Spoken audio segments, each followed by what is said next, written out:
This is HoneyCare Africa, an innovative, rapidly expanding Kenyan social enterprise established expressly to increase the income of rural farmers. Managing Director Margaret Mimo Ateka shows us around the world of this natural African golden liquid. This is HoneyCare Africa. We are at the honey processing unit, the honey manufacturing, and we have different activities taking place. The farmers will bring in the honey in the super boxes, but in the frames.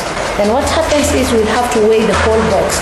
We'll always identify whose box it is from the serial number. One of the main issues in this country has been not having a market for product from the rural areas of Kenya to the formal market. A lot of it has been informal. So one of HoneyCare's roles was to bring in product from the farmer directly to the market. So what will happen is once he's inserted the full decapped honeycomb, it will be run. So the centrifugal force will pull out the honey, leaving the comb intact. HoneyCare has doubled the income of more than 9,000 small-scale farmers through its Money for Honey program, which trains them in commercial beekeeping and then buys their honey at a guaranteed price. Yes, these are now the complete hives that the farmer will actually receive from us. And before they receive, actually, they will place their order. And when we receive their order, we'll organize also for the training, because they have to actually acquire the basic training on how they are going to manage the hive. The investment is approximately about $60 per hive, and each hive will give a farmer about 10 kilograms of honey, which is equivalent to about $15 per harvest, and a farmer expects to get about 3 to 4 harvests in a year. So we're talking of about $45 to $60. So in 1.5 years, he will have to recover all his capital, initial capital. Then the hive lasts for about 8 years. So he's got like more than 6 years profit.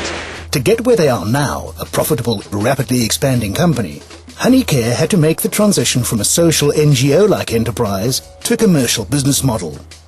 The first thing we did is to make everybody aware that this was a business that had to become commercially viable, otherwise we would be doing a disservice to the entire chain.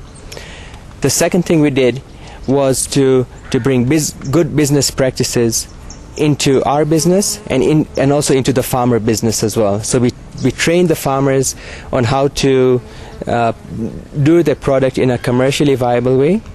We taught our factory staff on how to operate the business in an efficient, economical, and also in a commercially viable manner as well. HoneyCare made the transformation into a successful business smoothly because they hired some experienced entrepreneurs. The question is entrepreneurship something that can be learned? We posed this question to Tom Kimani at the Strathmore Business School in Nairobi.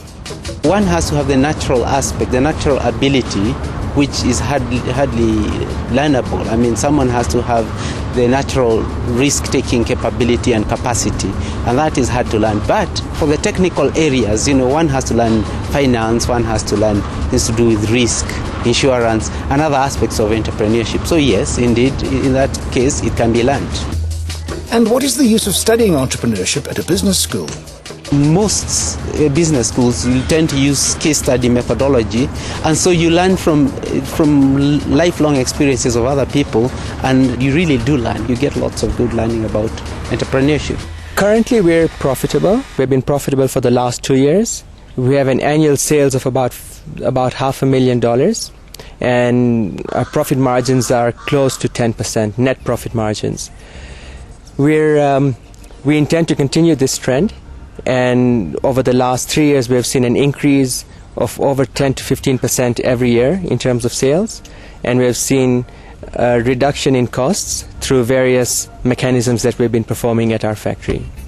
So we're currently active in 3 countries, Tanzania, Kenya, and Southern Sudan.